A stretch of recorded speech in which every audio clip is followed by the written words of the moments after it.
A lot of new agents mess this up.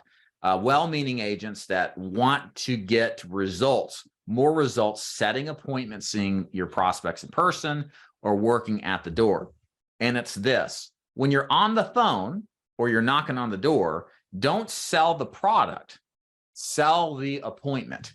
You see, ladies and gentlemen, when you're selling final expense, there's something about being inside at the kitchen table in the prospect's home that allows you to get into a presentation and to explain things in more detail without as much suspicion as you'll receive if you're selling or if you're at the phone or in person at the door trying to sell the product. So let me give you an example of what I mean. So a lot of the times when you're setting an appointment or you're at the door and you're doing your script, the client's going to say something like, well, how much does this cost? You can't give them that information. Not because if you do, you'll just lose a sale, because anytime you give a price too early, there's not room for value. The other issue with giving price too early is you just don't know if the client can even qualify for what it is that you're selling. You don't know anything about their health. You don't know anything about what it is they're trying to accomplish. And you offering a price is selling them short. So what do you do when you hear an objection like price? You can't sell the product and create a price. So what do? Well, you have to observe that what you're hearing at the door is pushback in the sense of just sales resistance. They're not necessarily interested in getting the price right now. They're just worried. The prospect is just worried about being in an awkward sales presentation where they may feel pressured to buy something that they're not 100% sure that they can commit to. And of course they feel this way.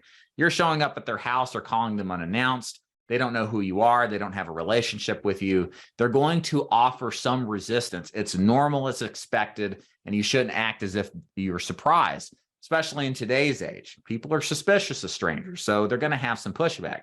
But the thing is, and the thing you got to do, is you have to be prepared to overcome that natural resistance against a fear or suspicion. And the way that you do it is you sell the appointment, because that's ultimately the fear they're seeing. It's not that I don't know if I can afford this, it's I don't know who you are and I don't want to waste my time. So one of the things we do at the door or when we're setting the appointment is we say, whatever they say, it's about price, it's about I'm busy. It's generally the same thing. It's what we call the ask method. We answered the objection, we sell the appointment, and then we close to get into the door to set the appointment. So it sounds something like this. Yeah, what's the price? How much does this cost? Hey, good question, Mrs. Prospect. All I need is 5 minutes for me to show you how this program works, and what you decide to do with it is entirely up to you. Why don't we sit out on the porch, or should I come in? So what did I do here? I didn't address the price. I complimented her and said, that's a good question. And then I went into selling why we need to do the appointment. My job is just to deliver this information. What you do with it's entirely up to you. So I sell them on, hey, I'm just doing my job. It just takes 5 minutes. Sometimes I'll insert that in.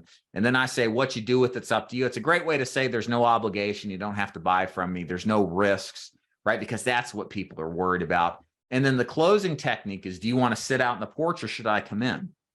And so I'll offer them a yes to the porch or a yes to coming in. If I'm on the phone, everything I said in that script would be the same except the close. I would offer 2 different appointments. Should I come over at 2 o'clock or does 10 work better? Do you say yes to this time or do you say yes to that time? Notice I'm framing the question where yes is the only answer, and I'm going to get more appointments booked.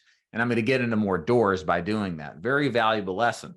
But as soon as I start saying, well, you know, the price, it can be as low as $2, it can be as high as $200. It's just going to depend on me asking you some health questions and then showing you how these whole life programs work, that rates never go. At this point, they don't trust you because they're feeling sold. It's funny. They kind of, by asking that question, are asked to be sold, but because they don't know who you are at the door or on the phone, they're going to be much more sensitive to the fact that you're appearing to sell them and then shut you down that much more. So we have to just bypass that and understand that we're speaking not to the spoken objection, which many times is just a smokescreen. We're speaking to the unspoken objection of just general sales resistance, okay? Setting appointments by phone, that is optional. You don't have to set appointments by phone to be successful selling final expense in person. It certainly helps. There's an argument to be made with efficiency. If you wake up the next morning, you got 3, 4, 5+ appointments booked, that's a cool thing. And in some sense, like what we do at the Ford Insurance Group, we outsource the appointment setting to some degree. We have several appointment setters that will take an agent's leads and set appointments for them. So appointment setting is something you don't have to do, but there is one strategy you absolutely have to do if you want to have long-term success in this business, and that is knocking on the door. There is no way, with the lack of people picking up the phone these days, that you can exclusively rely on appointment setting to run your final expense business. In other words, to get the most out of every dollar you invest in your final expense leads, you have to door knock your prospects, especially the ones that never pick up the phone, which sometimes can be a quarter to up to a half of the leads if you're even working the better leads.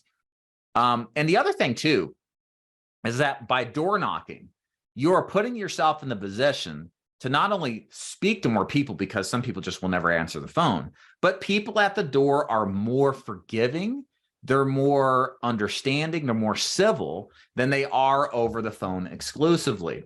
Again, I was talking to an agent earlier, Alec. He started in the business with another IMO selling over the phone, did not like it, very impersonal, very frustrating experience. But as soon as he transitioned with us, he realized that face-to-face was his thing.